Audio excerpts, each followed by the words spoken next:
Ibu bapak saudara yang dikasihi Tuhan, Shalom. Berbahagia rasanya saya dapat menjumpai ibu bapak sekalian melalui firman Tuhan yang akan kita renungkan bersama saat ini. Tapi sebelum itu, mari kita berdoa. Tuhan Yesus, kami memohon kepadamu, kiranya Engkau berkenan kepada kami sekalian, mengaruniakan Roh Kudus-Mu kepada kami, agar ketika kami membaca dan merenungkan firman-Mu, kami mengerti kehendak-Mu. Mohon ampun atas dosa kami, dalam nama-Mu, firman kehidupan, kami berdoa. Amin. Ibu bapak saudara yang dikasihi Tuhan, pembacaan Alkitab pada saat ini terambil dalam kitab 2 Korintus pasal 12 ayat 7 sampai 10. 2 Korintus 12 ayat 7 sampai 10, demikian bunyinya. Dan supaya aku jangan meninggikan diri karena penyataan-penyataan yang luar biasa itu, maka aku diberi suatu duri di dalam dagingku, yaitu seorang utusan iblis untuk menggocok aku, supaya aku jangan meninggikan diri. Tentang hal itu aku sudah 3 kali berseru kepada Tuhan, supaya utusan iblis itu mundur daripadaku. Tetapi jawab Tuhan kepadaku, cukuplah kasih karuniaku bagimu, sebab justru dalam kelemahanlah kuasaku menjadi sempurna. Sebab itu terlebih suka aku bermegah atas kelemahanku, supaya kuasa Kristus turun menaungi aku. Karena itu aku senang dan rela di dalam kelemahan, di dalam siksaan, di dalam kesukaran, di dalam penganiayaan dan kesesakan, oleh karena Kristus. Sebab jika aku lemah, maka aku kuat. Ibu bapak saudara, duri dalam daging itu hal yang diperhadapkan, yang dialami dan dirasakan oleh Rasul Paulus dalam pelayanannya. Duri dalam daging membuat dia merasa tak enak, merasa dia tak sedap dalam mengemban tanggung jawab pelayanan yang diembankan Kristus kepadanya. Duri dalam daging yang dimaksudkan oleh Rasul Paulus itu diungkap di ayat 7, dan supaya aku jangan meninggikan diri karena penyataan-penyataan yang luar biasa itu, maka aku diberi suatu duri di dalam dagingku, yaitu seorang utusan iblis untuk menggocok aku, supaya aku jangan meninggikan diri. Ada seorang yang disebut sebagai utusan iblis yang berada di tengah persekutuan dengan dia. Orang yang ada di seputaran dia menggocok, meninju, memukul Paulus, oleh karena orang itu merasa Paulus sombong, merasa Paulus tinggi hati. Padahal tidak demikian. Dia seorang hamba utusan Kristus yang telah diperlengkapi oleh Kristus. Diperlengkapi dengan penyataan-penyataan yang mampu membuat dia dapat melayani dengan baik, dapat melakukan banyak hal dalam tanggung jawab pelayanannya. Pernyataan-pernyataan Kristus yang luar biasa dalam pelayanan itu yang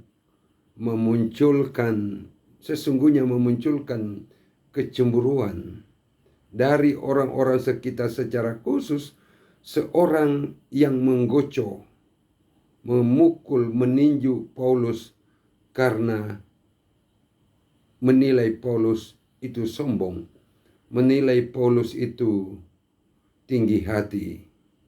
Padahal tidak demikian. Paulus bukan orang yang tinggi hati. Ia dapat bersaksi dalam pelayanannya, dapat berbuat banyak dalam pelayanannya, sukses dalam pelayanannya karena pernyataan-pernyataan Tuhan Yesus bagi dirinya.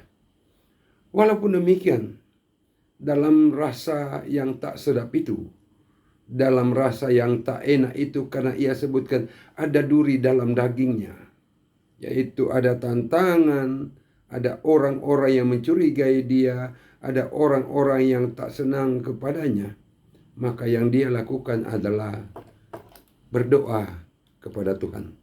Rasul Paulus mengakui bahwa ayat 8, tentang hal itu aku sudah 3 kali berseru kepada Tuhan supaya utusan iblis itu mundur daripadaku. Sudah 3 kali ia berdoa supaya duri dalam daging, orang-orang yang disebut sebagai utusan iblis itu, orang-orang yang mencurigai dia, orang-orang yang mencemburui dia, orang-orang yang mengganggu itu mundur, menghindar daripadanya. Tapi apakah Tuhan mendengar doanya? Tuhan tahu ia berdoa. Tuhan tahu Paulus meminta tentang itu. Paulus meminta supaya ia dijauhkan dari orang-orang yang demikian. Tetapi apa kata Tuhan menjawab doa Paulus itu? Cukuplah kasih karuniaku bagimu. Cukuplah kasih karuniaku bagimu. Ibu bapak saudara dikasih Tuhan. Ada 2 hal yang dapat kita pahami dari dalam konteks duri dalam daging dan permohonan Paulus agar orang-orang yang menjadi duri itu jauh daripadanya. Dengan jawaban Tuhan, cukuplah karuniaku padamu.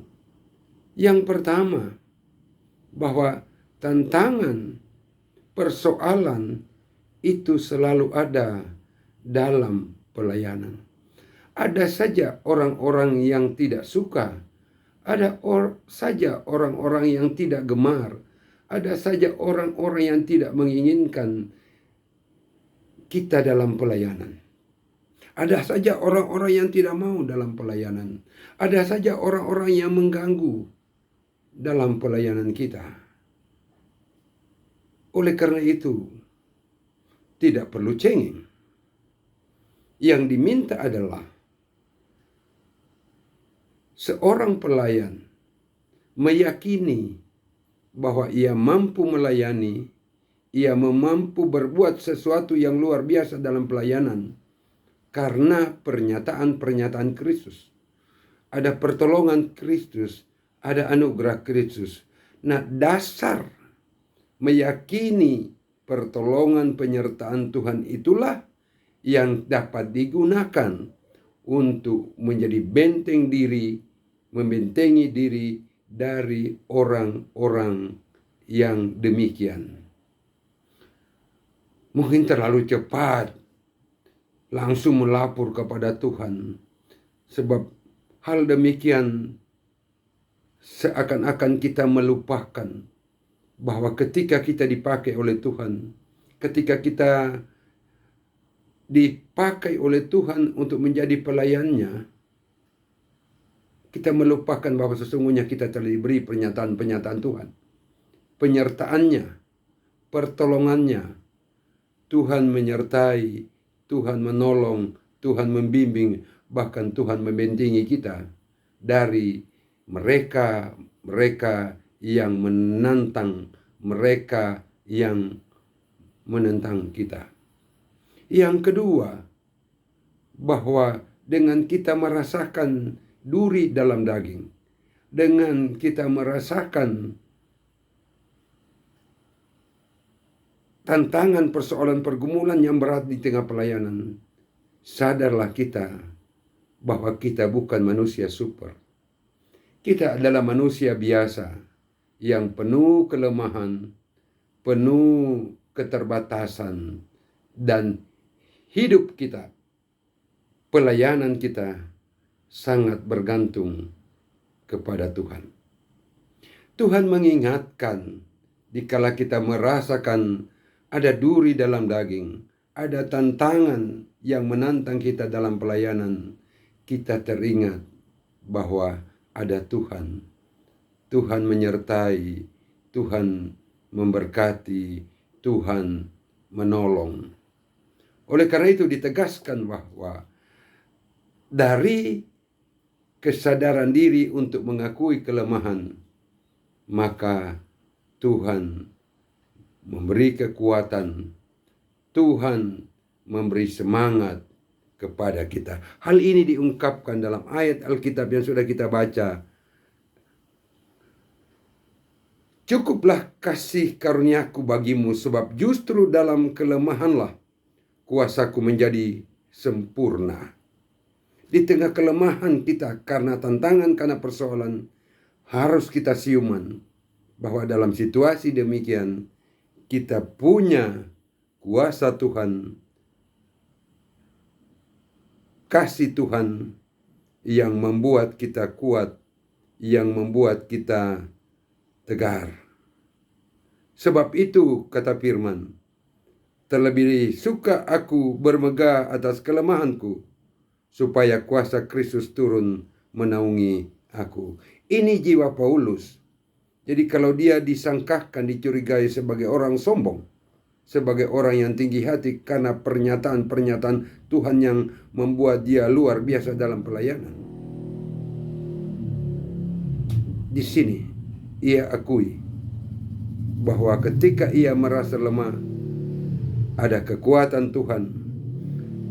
Ketika ia merasa terasing, ada pelukan cinta kasih Tuhan kepadanya. Ketika ia merasa sendiri, ada naungan cinta Tuhan menaunginya. Dia adalah orang yang rendah hati. Karena dia rendah hati, Tuhan meninggikan dia. Karena merasa lemah, Tuhan menguatkan dia. Merasa kurang, Tuhan memampukan dia. Komitmen Paulus adalah, karena itu aku senang dan rela di dalam kelemahan, di dalam siksaan, di dalam kesukaran, di dalam penganiayaan dan kesesakan oleh karena Kristus. Sebab jika aku lemah, maka aku kuat. Jadi salah orang yang tadi meninju dia, mencurigai dia sebagai orang yang tinggi hati dan sombong. Dia punya prinsip seorang pelayan, yaitu hidup dalam kerendahan. Dia siap disiksa, dia siap dianiaya, dia siap dibikin semau orang. Karena ia yakin bahwa dalam situasi yang demikian, di situasi dalam kelemahannya, dia menjadi kuat karena Tuhan. Ibu bapak saudara yang dikasihi Tuhan, teman-teman pelayan dimanapun berada, bahwa seorang pelayan menjadi sukses dalam pelayanannya, pertama, ia meyakini dalam dirinya bahwa dia telah dipakai oleh Tuhan untuk menjadi pelayan Tuhan. Dia dipakai oleh Tuhan untuk menjadi saksi Tuhan.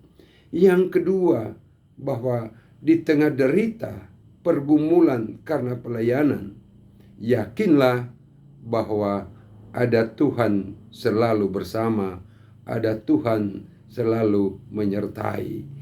Membiarkan kita dalam kekurangan, dalam kelemahan, sebab kata firman justru dalam realita diri yang penuh kekurangan, keterbatasan dan kelemahan itu ada kuasa luar biasa, ada kekuatan luar biasa, yaitu kuasa kekuatan dari Tuhan Yesus sendiri. Tidak ada pelayan yang sombong. Tidak ada saksi Kristus yang sombong. Dia menjadi luar biasa karena Kristus yang memampukan dia dapat melakukan tanggung jawab pelayanan. Ketika pelayanannya diyakini ada dalam bingkai kasih Tuhan, maka di ayat terakhir bacaan kita, sekalipun karena itu aku senang dan rela di dalam kelemahan, di dalam siksaan, di dalam kesukaran, di dalam penganiayaan dan kesesakan oleh karena Kristus. Siap menderita karena Kristus, siap disiksa karena Kristus, siap dianiaya karena Kristus. Sebab di balik itu ada kekuatan baru. Sebab kata firman ayat terakhir, sebab jika aku lemah, maka aku kuat. Di tengah kelemahan kita, Tuhan memberi kekuatan kepada kita. Yesus memberi kekuatan kepada kita. Yesus telah memberi teladan buat kita sekalian bahwa dia mau saja digiring jalani jalan sengsara, via dolorosa, digiring di jalan sengsara untuk menuju salib, karena Kristus tahu bahwa akhir dari semuanya itu adalah kemenangan yang dikaruniakan kepadanya. Yesus menderita, siap disiksa, karena dia tahu ia mengasihi manusia yang berdosa, karena ia tahu kemenangan menantinya setelah dia melewati masa-masa yang sulit itu. Kita yang percaya, baik pelayan maupun orang-orang yang percaya kepada Kristus, kita pun akan mengalami hal-hal demikian. Tetapi yakinlah, di tengah kekurangan, kelemahan, dan keterbatasan kita, ada kuasa agung Allah, kuasa agung Kristus menyertai dan memperlengkapi kita di dunia ini. Ada orang curiga, silakan. Ada orang cemburu, silakan. Ada orang yang tidak suka, silakan. Bukan karena kita, tetapi karena kuasa Tuhan membuat orang lain curiga, cemburu. Ada orang lain berpikir buruk tentang kita. Kita tetap baik-baik saja. Kita tetap dalam kerendahan. Sebab orang yang demikian diperlengkapi oleh Kristus terus dalam kehidupan ini. Amin. Kita berdoa. Terima kasih Tuhan Yesus. Lewat firman-Mu saat ini, Engkau mengajar kami agar kami tetap dalam kerendahan, akui kelemahan, akui kekurangan kami, agar dengan pengakuan itu Engkau memperlengkapi kami, Engkau beri kami kekuatan menjalani kehidupan di tengah tanggung jawab kami masing-masing di dunia ini. Makasih Tuhan Yesus atas firman-Mu. Engkau jadi teladan bagi kami. Hanya dalam nama-Mu kami berdoa. Amin. Demikian Ibu Bapak Saudara firman Tuhan. Tuhan memberkati Ibu Bapak sekalian. Amin dan Shalom.